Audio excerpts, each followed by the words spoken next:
dulu Pak, tahun 90-an itu. Gelap gulita Pak. Terus rumah kan dinding. Pak, semuanya gelap gulita, kalau malam itu udah ada apa-apa itu Pak. Cuman lampu minyak tanah itu kecil.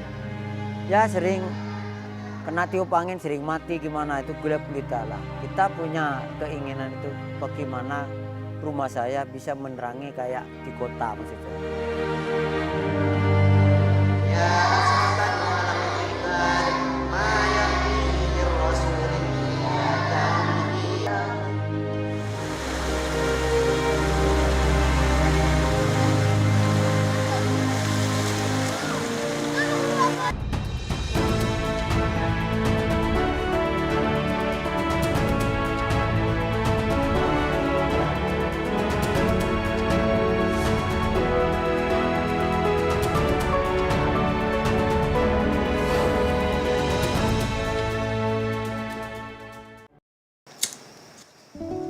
Suatu malam pada 1990-an, anak-anak desa sibuk belajar, mempersiapkan diri menyambut masa depan.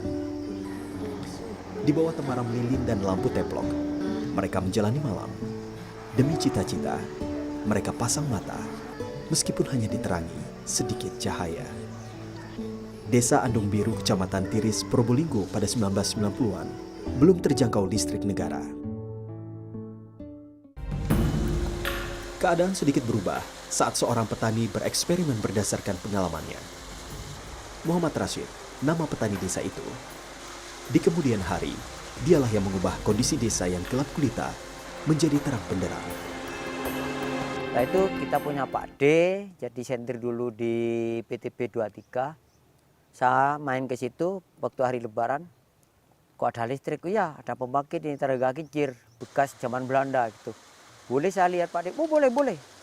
Ternyata saya cek itu betul. Kincir besar kayak itu Pak D. Air lewat tapi lewat di atas Pak D. Motornya gini. Terus gini. Boleh lihat ke dalam? Boleh. Lihat transmisinya. Simpel ini. Terus saya punya pandangan sampai rumah. Di rumah saya banyak sumber mata air gitu. Bisa banyak dikali. Kenapa kita kok enggak kayak itu? Sebetulnya kita harus buat seperti itu. Rashid adalah petani biasa. Tidak pernah terpikir oleh warga, kebutuhan listrik desa terpenuhi berkat tangan dinginnya. Ia melakukan eksperimen yang oleh beberapa warga disebut ide gila. Saya gini ke Pak Rashid. Kan Pak Rashid bikin, apa itu? Tidak mungkin jadi setrum. Mana ada air menjadi setrum. Gini saya ke Pak Rashid. Tidak mungkin. Mungkin otaknya sudah miring Pak Rashid itu. Gini saya ke Pak Rashid. Masyarakat desa Andung Biru menyebut kincir air ini lang-baling. Pada 1993, Rashid mulai mencoba menciptakan energi listrik dengan memanfaatkan aliran air sungai. Uang 3,5 juta rupiah ia keluarkan dari tabungannya. Di belakang kita ini adalah mesin kincir air pertama buatan Pak Rashid. Betul. Nah, bagaimana proses menentukan lokasi kincir air ini berada, Pak? Kenapa kok bikin lokasi di sini? Karena di sini potensial. Lah ada headnya, ada jatuhan sekitar 3 sampai 4 meter. Lah ada terjunan. Kalau model Belanda dulu, Pak, kan airnya ada lewat atas. Ada lewat bawah. Saya model lewat bawah, Pak. Kenapa? Tenaganya lebih bagus. Lah, dulu saya ngeritis tahun punya keinginan tuh 92, 93 kita garap. Lah 93 garap sekitar bulan 10, bulan 11. Bulan 12, bulan 3 air nyala, Pak. Listrik yang dihasilkan dari kincir air ini awalnya sekedar untuk konsumsi keluarga. Namun ternyata, nyala lampu saat malam tiba menarik minat warga. Meskipun masih berupa eksperimen, banyak tetangga berharap rumah mereka bisa terang benderang seperti rumah keluarga Rashid. Nah, sejak kapan ketika permintaan sudah semakin banyak, mesin ini dirasa tidak mencukupi kebutuhan masyarakat? Tahun itu 97, 98 dia banyak permintaan, Pak. Jadi kincir itu overload, Pak. Karena 25 dipakai 30 udah strumnya malam tinggal 120. Nah, kita punya keinginan tahun 99 saya beli bekas, Pak, mikrohidro. Beli bekas second buatan Nexa, Pak, itu buatan tahun 90-an. Kita direnovasi lagi karena bekas, Pak. Itu kita pasang ya maksimal itu bisa mencapai 70 kakak sampai 80 kakak. Keberhasilan Rashid menciptakan energi listrik membawa perubahan bagi keluarganya. Listrik yang awalnya hanya berguna untuk penerangan rumah tangga, berkembang menjadi penunjang usaha. Selain itu, Rashid memanfaatkan listriknya untuk menghibur warga. Nah, setelah itu Pak, saya beli TV ngutang Pak, TV besar. Terus ngutang kulkas yang jual es itu Pak. Untuk rame-rame jual di jalan-jalan itu banyak orang beli itu Pak. Terus orang itu respon tidak bagus Pak setelah punya TV. Rumahnya saya kecil taruh di luar Pak. Pak Rashid itu ganggu aja. Kenapa kok ganggu Pak gitu? Oh iya anak saya nangis mau ke Pak Rashid lihat TV. Keberhasilan Rashid bukan tanpa rintangan. Usahanya menuju perubahan sering tak seiring sejalan. Masa awal beroperasinya kincir air, ia hadapi dengan hadirnya tantangan demi tantangan. Baru nyala yang 1 unit itu kincir itu Pak. Ada respon tidak baik Pak dari kepala desa. Kita dipanggil ke kantor desa, listrik Pak Rashid tidak boleh dijalankan. Gak apa-apa Pak Kades, tapi alasan Pak Kades saya tidak jalankan itu apa? Saya tanya dulu alasannya. Karena sawahnya orang hancur, udah jadi sungai. Katanya siapa? Orang banyak lapor ke saya. Cara memanfaatkan sungai untuk menggerakkan kincir oleh beberapa warga dinilai mengubah pergerakan air dari hulu. Namun ia beralasan, air yang dimanfaatkan tidak sedikit pun mengganggu irigasi yang ada. Sebetulnya saya sangat membantu ke petani. Selain menerangkan rumah tangga, itu airnya bisa dimanfaatkan untuk sawah-sawah. Kalau ini kekurangan air, dari mana nanti bisa panen padi? Enggak ada Pak Kades. Akhirnya diam Pak Kades, pikir ya entar dulu, nanti saya cek. Setelah cek, saya dipanggil lagi, gimana Pak Kades? Enggak, yang betul Pak Rashid. Hingga 1999, belum semua warga Andung Biru mendapat aliran listrik. Minimnya daya yang dihasilkan kincir air membuat permintaan yang membludak tak dapat dilayani. Namun, perusahaan listrik negara perlahan mulai menjangkau desa terpencil di kawasan pegunungan Iyang Argopuro ini. 97 itu listrik baru masuk di Kecamatan Tiris Pak. 97. Kita 94 udah jual es. Lihat video orang Tiris ke sini Pak, mau lihat video kaset besar itu Pak. Ke sini. Jangankan itu desa saya, kecamatan pun baru 97 masuk listrik itu. Masuk di Andung Biru tahun 99 Pak itu.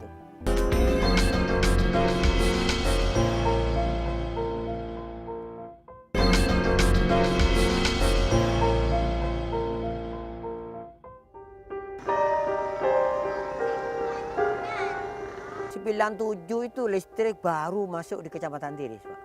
97. Kita 94 udah jual es. Lihat video orang Tiris ke sini Pak, mau lihat video kaset besar itu Pak. Ke sini. Jangankan itu desa saya, kecamatan pun baru 97 masuk listrik itu. Masuk di Andung Biru tahun 99 Pak itu. Meningkatnya permintaan listrik semakin menebalkan jiwa sosial pria kelahiran 1969 ini. Bukannya menciptakan ladang bisnis, Rashid justru memacu diri untuk berderma. Ia seakan tak tega melihat desanya terbelakang. Tak berapa lama, ia membeli alat baru, yakni turbin mikrohidro. Sebagai petani, Rashid mengandalkan pemasukan hanya dari hasil panen. Bergantung pada jenis tanaman, pendapatan Rashid dari bertani hanyalah rata-rata. Namun ia pandai menabung. Rasa penasaran akan teknologi kelistrikan membuatnya rela merogoh kocek demi mainan seharga puluhan juta rupiah pada saat itu. Pak Rashid itu bodoh sekali. PLN udah masuk desa Andung Biru, kenapa kok Pak Rashid masih bangun turbin yang baru kapasitas lebih besar? Alasnya apa Pak? Alasan saya itu untuk dusun kita. Karena ini listrik baru masuk ke desa, baru masuk. Belum perkembangan ke dusun, belum. Mungkin setahun, 2 tahun, 3 tahun belum tentu masuk. Lah, mending saya tuh bikin karena ada potensi. Sementara masyarakat ya pakai listrik saya. Kalau PLN masuk enggak masalah pindah. Ternyata itu masyarakat sangat setuju yang kita bangun itu, Pak. Sebuah truk yang biasa digunakan untuk mengangkut hasil pertanian, ia jual 65 juta rupiah. Ditambah tabungan 5 juta rupiah, sebuah generator yang dapat menghasilkan daya 40 kilowatt pun tiba di desa. Tidak berhenti di situ, Rashid menjual lagi 1 unit mobil bak terbuka untuk membiayai pembangunan rumah generator. Total biaya yang sudah dikeluarkan pada masa itu lebih dari 100 juta rupiah. Jika dinilai dengan kurs saat ini, berdasarkan hitungannya, ia telah mengeluarkan modal lebih dari 500 juta rupiah. Inilah angka fantastis bagi petani kecil yang hanya mengandalkan panen cabai dan kopi. Namun tekad yang berisiko tentu mendapat tentangan. Situasi dilematis biasanya datang dari orang terdekat. Siapa lagi kalau bukan istrinya? Ya saya itu yang komplain Pak sama Bapak Rashid. Bilang jangan kekincir semuanya dulu Pak. Itu kan anaknya sudah besar gimana. Biar Bu kasihan tetangga. Tetangga itu kan tidak ada lampu. Terus PLN tidak masuk gitu. Bilang biar Bu katanya nanti kan ada. Punya rezeki sendiri anak-anak, ya alhamdulillah gitu. Kalau tetangga banyak komplain. Sekali layar terkembang, pantang surut ke belakang. Pepatah ini sepertinya berlaku bagi ayah dua anak itu. Niat tulus dan perhitungannya yang matang membuka jalan bagi warga desa yang menantikan tersambungnya jaringan listrik. Setelah berhasil mengaliri listrik 400 rumah dengan mesin terbaru, informasi tentang kesuksesan Rashid menjalankan pembangkit listrik tenaga mikrohidro ini tersebar keluar desa. Sebuah perusahaan tertarik membantu memberi mesin baru. Kini 2 turbin berkapasitas sama bersanding untuk menghasilkan daya 2 kali lipat dari sebelumnya. Tambahan daya 40 kilowatt pun diarahkan untuk menerangi desa yang ada di balik bukit. Tambahan daya ini membuat Rashid sanggup melayani 600 keluarga yang tersebar bukan hanya di desanya, tetapi juga di beberapa desa lain di kecamatan berbeda. Desa tersebut adalah Desa Andung Biru dan Tiris di Kecamatan Tiris, serta Desa Sumber Duren dan Roto di Kecamatan Krucil.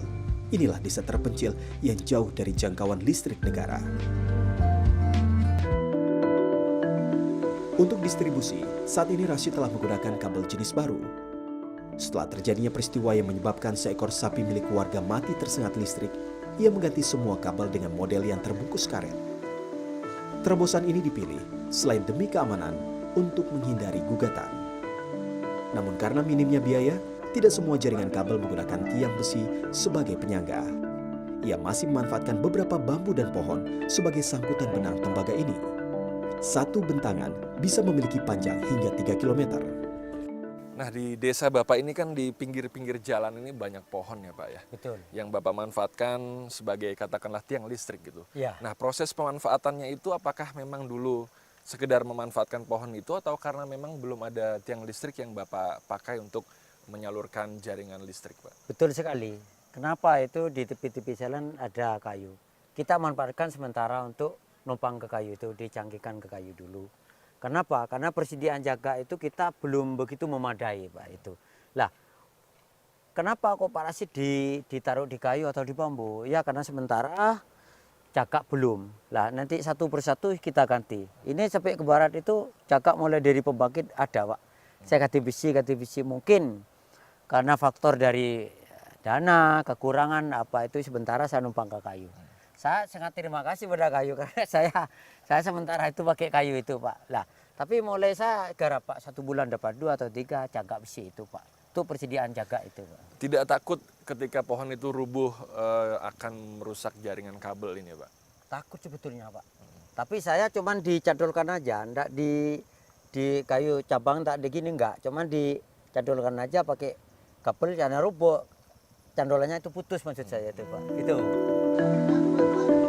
Mengelola dan merawat turbin merupakan syarat penting stabilnya pasokan listrik. Sedikit saja mesin ini mengalami gangguan, maka daya dan voltase akan turun dengan sendirinya. Listrik menjadi tidak konstan, dan Rashid akan menerima komplain dari pelanggan. Untuk mengatasi masalah itu, Rashid kini tidak sendiri. ia mulai mempekerjakan karyawan. 6 warga desa ia karyakan untuk menjalankan tugas masing-masing. 2 orang bertugas sebagai operator mesin dan jaringan, 2 orang mengecek meteran, dan 2 orang yang lain menjaga debit air sungai. Rashid kini juga mempersiapkan Roni menjadi penerusnya. Anak pertama dari 2 bersaudara ini mulai ia didik untuk menguasai masalah yang sering muncul dalam merawat turbin. Mas Roni, yang diharapkan oleh Pak Rashid untuk meneruskan pengelolaan permasalahan kelistrikan di desa ini tentunya punya banyak PR nih ya. Termasuk salah satunya mengelola bagaimana air bisa mengalir ke turbin yang ada di bawah sana. Benar-benar harus tiap hari dikontrol ya, nggak bisa seminggu, nggak bisa katakanlah 2 minggu gitu. Gak bisa Pak, harus setiap hari harus dikontrol. Para operator gak barengan keluar ya Pak, gak barengan keluar selalu terkontrol.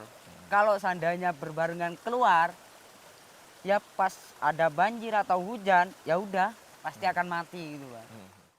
Karena zamannya sekarang kan ngikuti alur itu Pak, tidak zaman kedahuluan. Ya yang kuno tetap kita respon, tapi yang sekarang kan zamannya maju Pak. Rencana kita yang untuk yang pelosok-pelosok tidak dicangkau internet, mudah-mudahan bisa Pak. Gitu.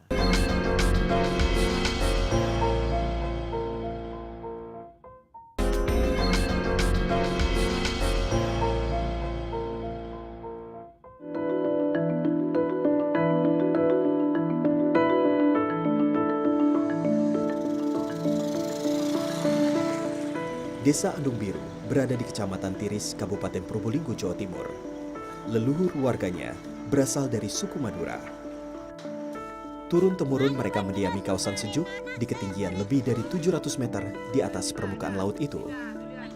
Desa Andung Biru berpenduduk sekitar 6.000 jiwa. Mayoritas warga bertani dan beternak. Sebagai desa agraris, Desa Andung Biru kaya akan potensi alam. Berada sedikit di atas desa, perkebunan teh milik PT Perkebunan Nusantara ke-12 membentang, menyuguhkan indahnya pemandangan. Desa Andung Biru juga menyimpan sejarah. Cerita tentang kejayaan Majapahit bisa dilihat pada candi yang berdiri di kejauhan di ujung jalan desa itu. Keindahan desa dengan pemandangan menyejukkan mata ini sayangnya belum didukung infrastruktur jalan yang layak. Kontur desa yang berbukit-bukit inilah sepertinya yang dijadikan alasan negara menunda mengalirkan listrik bagi warganya. Listrik negara memang sudah menjangkau desa yang menaungi 7 dusun ini. Namun menurut warga, listrik PLN sering tidak stabil, bahkan pada malam hari sering terjadi pemadaman. Disinilah peran listrik tenaga mikrohidro rintisan Rashid mendapat tempat di hati masyarakat. Ketersediaan air sungai Pekalen yang berlimpah membuat listriknya tak pernah padam.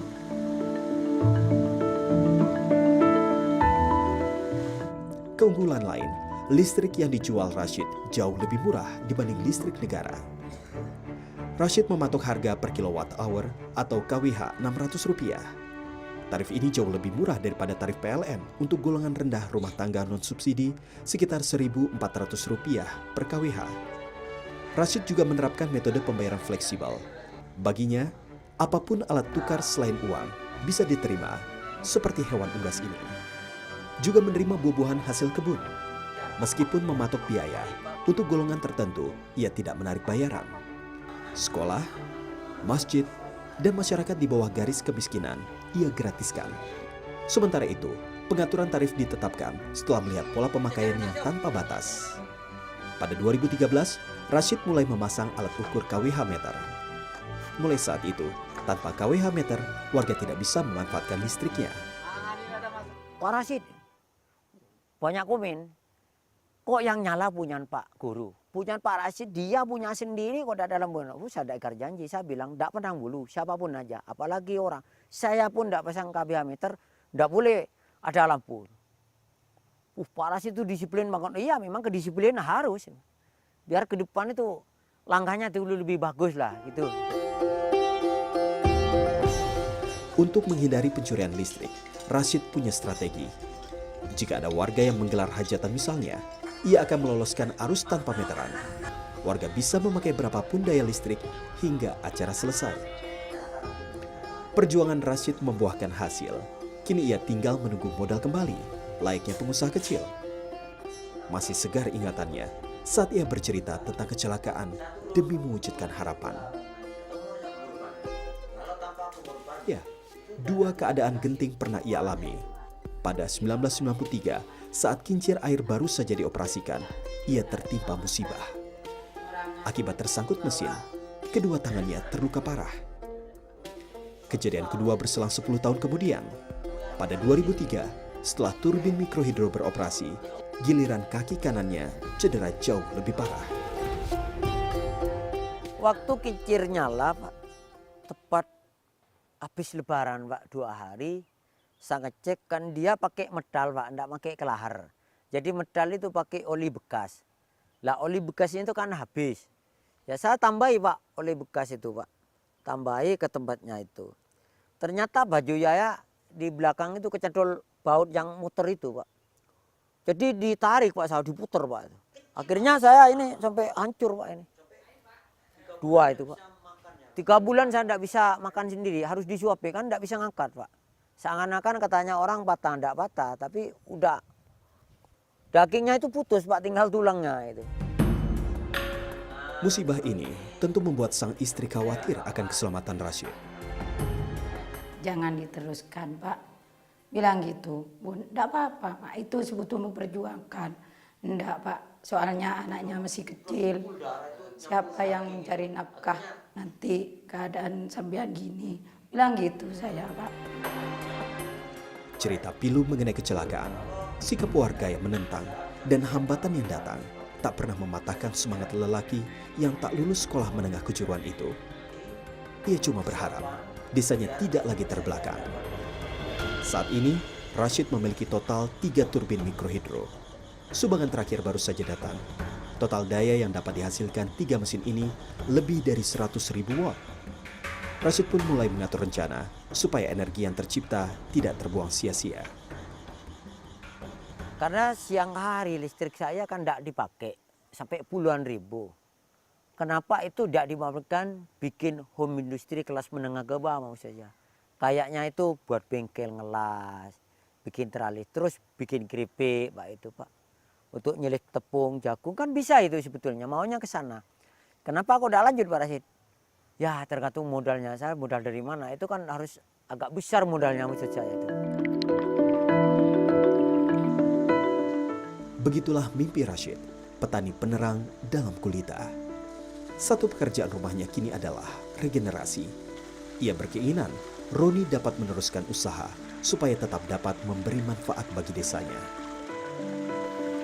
Jujur ya, Pak, saya juga pengen sih, Pak, pengen kerja di luar, nambah wawasan, nambah temen. Saya pengen sih kerja di luar. Setelah saya pikir-pikir, kalau saya kerja di luar, terus saya kapan belajarnya tentang energi di sini? Umur itu gak ada yang tahu, Pak. Tambah lama kita tambah tua, papa saya tambah lama tambah tua. Andai kata saya tidak bisa menjalankan kayak gini, terus siapa yang akan menjalankan? Warga berharap Desa Andung Biru semakin maju. Masalah tidak adanya sinyal telepon seluler diharapkan bisa diselesaikan tahun ini. Kebutuhan akses internet pun tidak bisa ditawar lagi. Rashid bahkan berjanji akan menyediakan suplai daya bagi operator telekomunikasi berapapun jumlahnya. Karena zamannya sekarang kan ngikuti alur itu, Pak. Enggak zaman kedahuluan. Ya yang kuno tetap kita respon, tapi yang sekarang kan zamannya maju, Pak. Semuanya ya pakai internet, pakai apa itu. Mudah-mudahan itu ke depan itu, Pak. Rencana kita yang untuk yang pelosok-pelosok enggak dicangkau internet, mudah-mudahan bisa, Pak. Itu. Itulah Muhammad Rashid, pria lugu dari Desa Andung Biru yang selalu tulus membantu.